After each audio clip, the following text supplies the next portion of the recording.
let's go. Hello and welcome to the weekly AMA for Universal Notes. My name is Sean and you'll see me on the stage as Piter. Before we get into the open AMA, we are going to continue where we left off last week and get a progress report on the project as a whole, and then dive into the details of our current public seed round mint. Here again is Stud 10, our project and software development leader. Welcome, Stud. How are you today? I'm all right. How are you, Sean? I'm great, thank you. You're not used to that name? Well, I didn't hear that. Okay. All right. Never mind. Okay. Before we start, here's a brief of last week's recording. We introduced this AMA series, and then we talked with Stud 10 about his education, programming, and cryptocurrency experience. We also discussed the main problem he sees in crypto right now, which is the unsustainable tokenomics that are being used in the space, and the collaborative approach he is taking to make Universal a protocol that will last. We can pick up where we left off discussing the roadmap, but just one follow-up question about your background, XP. During your math and science education, you mentioned dark matter, particle physics, the Hadron Collider, and that you worked at Dartmouth, MIT, and presumably CERN at Geneva. While in school, what was the project that you had the most passion about at the time, or where you found your most interesting discoveries? Interesting discovery was the one, as the project I did at MIT. I was working on the Voyager 2, and what happened? Actually, it went through the Lithosphere, which means it went out of our solar system. So I was part of that team working there. So that was very exciting. But the one that I was mostly interested in was the one I was doing in Geneva, which was basically my master's. It was particle physics about dark matter using machine learning. So yeah, that was very exciting.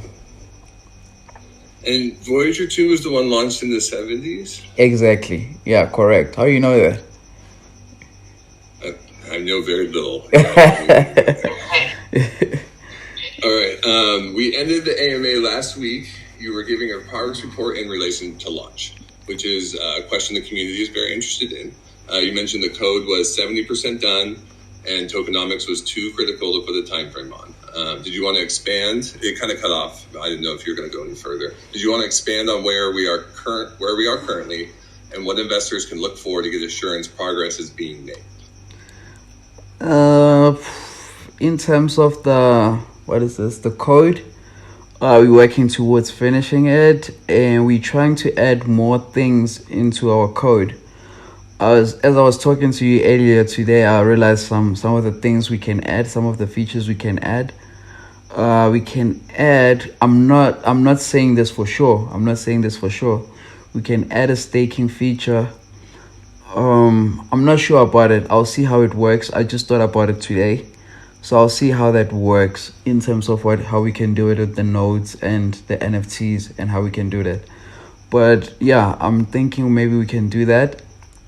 Also, one thing with the tokenomics, if you can see the tokenomics right now, man, with the Luna, what's happening, it's just tokenomics that just crushed the price. It's nothing else. The UST just with the Luna just couldn't hold up to the pressure that was happening. If you can check the USDC, it just held up very good because it's pegged to $1 without using other currencies. So that's why it's mostly stable, and that's why it's going to stay stable better than the other coins. But yeah, I'm looking into that and fixing our tokenomics, making sure that we can control it. As you can see, the HODL protocol, it has been able to maintain its price. So I'm looking into what they're using in terms of their protocol and also making it better, because I know some of the things that they're doing that I think they're not very good, but I can work on that, also look into that, and hopefully we can add that into our protocol before we even launch, which I'm hoping we can do. What is the date? Probably end of this month, but of course we have to finish the seed round first and then the pre-sale. So yeah, we have to finish the seed round first. I think that's the main thing. Once we finish the seed round first, I'll be able to tell specific dates of how we can do the whole thing. So in order to do that, I think we also have to do a lot of marketing, which I I'll be able to do in the next coming weeks, to plan into how we can do marketing and stuff like that, and we can start finishing the seed round. But I'm so excited that the seed round is more like, it's more like an untold story, you know. I just want people who just believe in the white paper and the project as a whole to just invest on it and just to wrap up the seed round. After that, I think maybe that's when I can start doing marketing, like intensive marketing. Um, okay, that was a lot, and it just brings up a good time to do the public seed round statement that I have. We are currently live minting a public seed round to raise funds for the Obsidian KYC. 200 Black Hole NFTs were made available at 2 AVAX each, with 83 remaining. This was yesterday, to close the mint. Of those 83, the next 7 new wallets that hold a Black Hole NFT will be eligible for the last OG rolls given to travelers in our Discord community. So yes, it's still early, and here's a quick rundown of the benefits. You can lower the future maintenance fees of nodes created within this space by 90% indefinitely.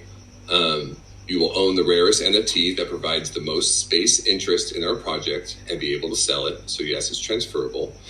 When you mint a Black Hole, you will receive 1 free planet airdrop at launch, or in other words, a free node. You get voting power and a stake in our future. You will get access to the discounted token price and access to Alpha Discord in the Black Hole, which will also give you the possibility to be part of all future collaboration perks. And then just a question. We are currently minting in the public seed round for the Obsidian KYC. But because of the efforts to reverse active rugs at VillageFi and Pragma, you have a new prominent role in the Obsidian KYC program. Does this change anything about our fundraising effort? Yes, it changed everything because right now I'd say I have a lot more exposure, and I'm trying not to abuse it also in terms of like what I have right now. So that's why I'm saying I just want the seed round to finish without the hype of people coming in here to say, oh, he's start 10, he's working with like KYC, the Obsidian KYC and stuff like that, and just to invest blindfoldedly, you know, without knowing what the project is about. But I just want people to invest knowing what the project is about first. And then after then that's when I can do like marketing and maybe like incorporate that and talk about also the KYC stuff that I do with the Obsidian more. So now I just don't want to get too much into that, but I can definitely tell you that it's going to work wonders to this project too. It's going to have a lot of benefits to this project. That sounds like an interesting strategy. Yeah, thanks for sharing that. So we're going to go into the open AMA portion. I'm going to open it with this question. In the last AMA, you mentioned the 50-50 split of ULAN and a stablecoin creates complexity that is necessary for stability but a barrier to entry for investors. Is going to 100% stablecoin for node purchase an option to simplify the process and increase stability? Why or why not? Was that a question directed to me? Yeah, like right now you have to use 50% ULAND Yes. and 50% stablecoin to create a node. Yes. Could you make it 100% stablecoin? Does that increase stability? Simplify the process? Okay. I never thought about it like that. But just thinking about it right now, I think we might try to do that also in the future. Maybe that's a huge maybe. I'm just thinking about it now because of what's happening in the market and how we can be able to protect our coin. So yeah, maybe for some people, like during maybe the month, we can open like nodes that you can create just using a stable coin. But it's just something I'm just thinking about it right now. You know, I'm thinking loud right now. But I'll say no. Currently, there's nothing like that. We don't have anything like that. But I'll think about it. I'll think about it with the other devs. Yeah. Yeah, I noticed another protocol doing that kind of did well. It's a node protocol that did well in this kind of market right now. That was just kind of holding up. That had 100% stablecoin to buy a node. Okay, the next question: with the uncertainty surrounding stable prices of recent days, can you explain the choice of stablecoin to be used within this protocol? Stable coins to be used. Currently, the stable coin that we have as an option, it's a meme, and it has been holding up very good. But I just had last week they had some kind of changes with the Trader Joe, so I have to look into it also again to make sure that everything is okay with Trader Joe with meme, because they just extended the routes that you have to take when you're trying to to swap for meme. So I have to check how's that going, and maybe if we can, because I was expecting us to use Trader Joe when we swapping for meme and stuff like that, but we can use another DEX, which I'm not sure about. But yeah, I will check with that. But meme is our first choice. Meme is the choice that we're going to take. I will just want to help investors as much as possible, because if we're gonna use Trader Joe and they have the longest route, which takes a huge amount of percentage in terms of when you're buying and gas fees and stuff like that. So I'm trying to make sure that I can minimize that as much as possible. But meme it's our stable coin that we're going to use.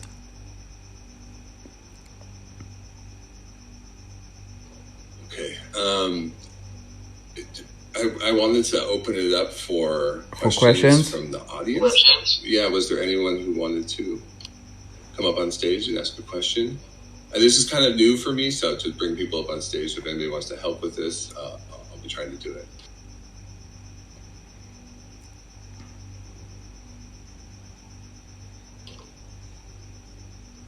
Does anybody want to raise their hand and ask any questions?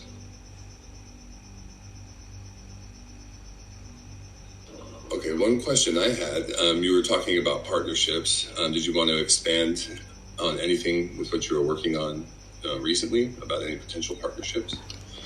The partnerships are just as the same as what I had last week. Right now it's just it's not confirmed, right? As I did mention, it's with Sim for Sphere Finance, and also LB, who's Grape Finance. Yeah, I think the Grape Finance one is just waiting for me, really. That one is just waiting for me. But with Sim, it's more complex than waiting for me. So we just have to work out all the logic of how we're going to do that and everything else, and then maybe we can talk about it after that.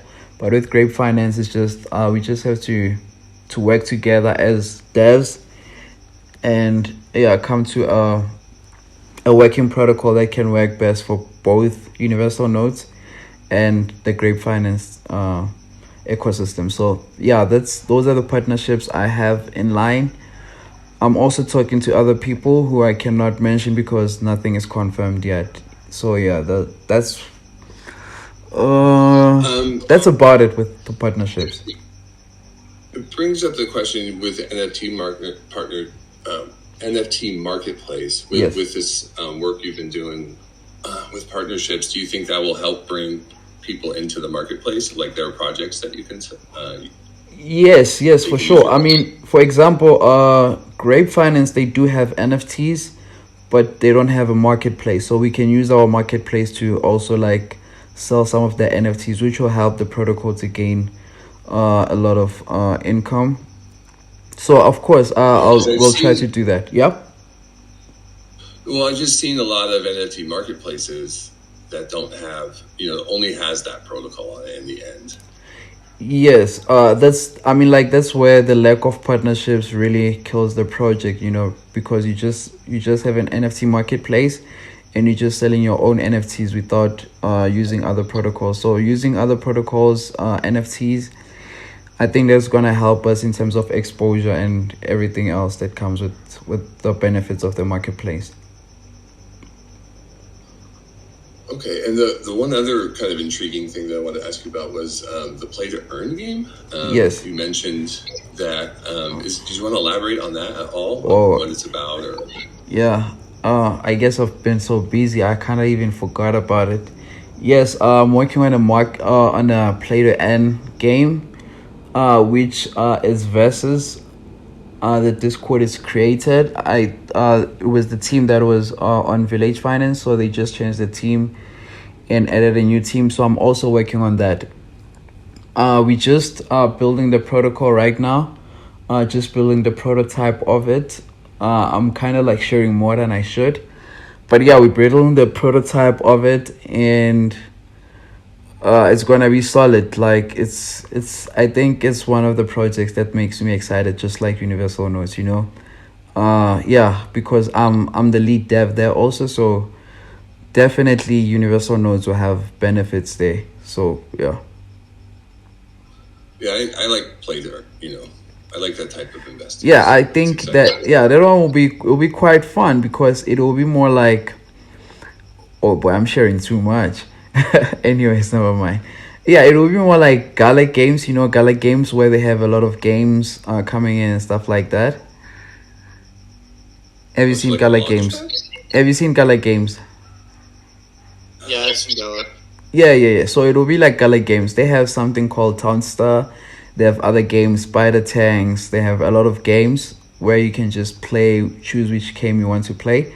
So what we're building in Versus is almost the same, but we're building like games like, for example, one of the games that we spoke about with the guys there, with the game developers, it's some kind of like maybe chairs, racing cars, stuff like that, like, and I'm talking about people who have like more than 20 years experience in game development, so they know what they're talking about. They do have games that have done, which are much harder than the games that we'll be building. So definitely for sure we'll be building exciting games with them.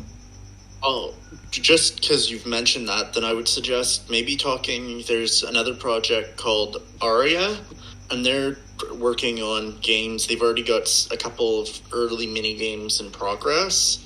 They're on BSC chain, Yes.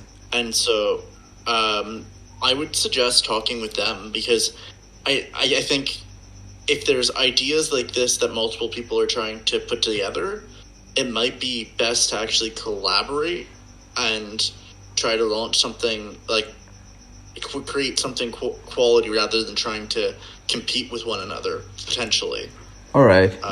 Yeah, And then yeah, go on. it would create it actually help both projects succeed and create more revenue for both projects that way. It's just a suggestion, and so just thought I'd bring that up. And then my other question would be why the choice of MIM over maybe something like USDC, or yeah, I guess USDC would be the other pretty popular one on AVAX.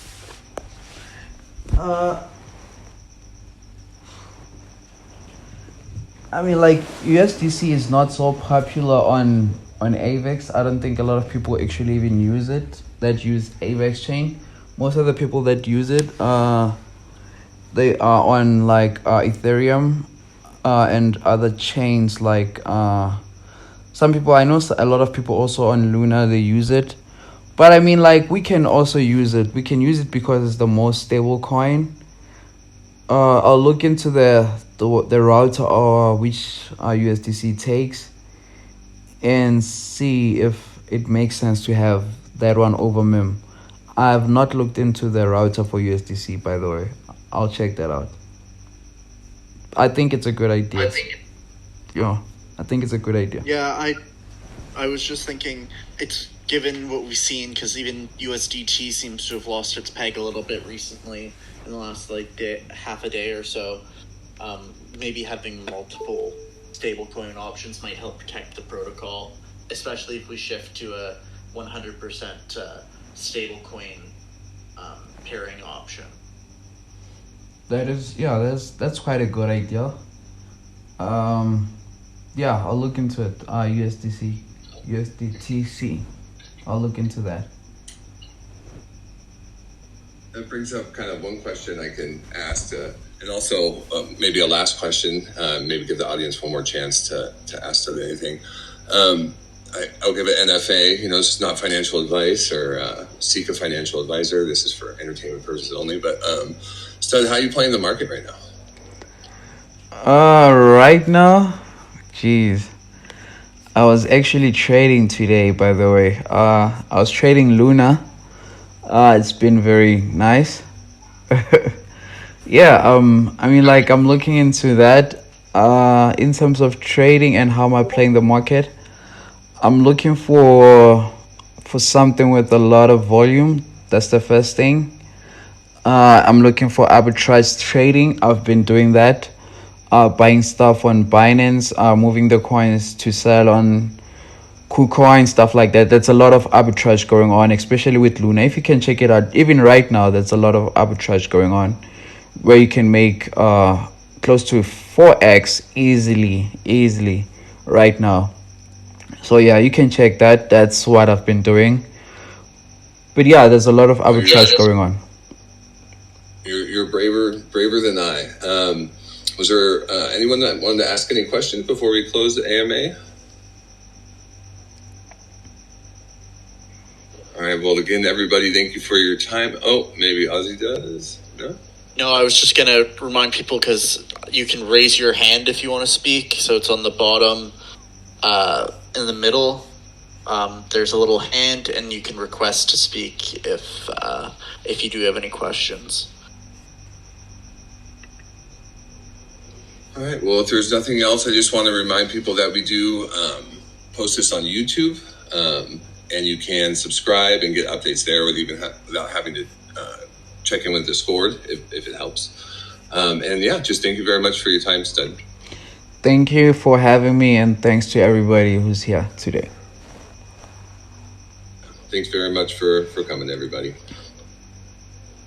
All right. Bye-bye.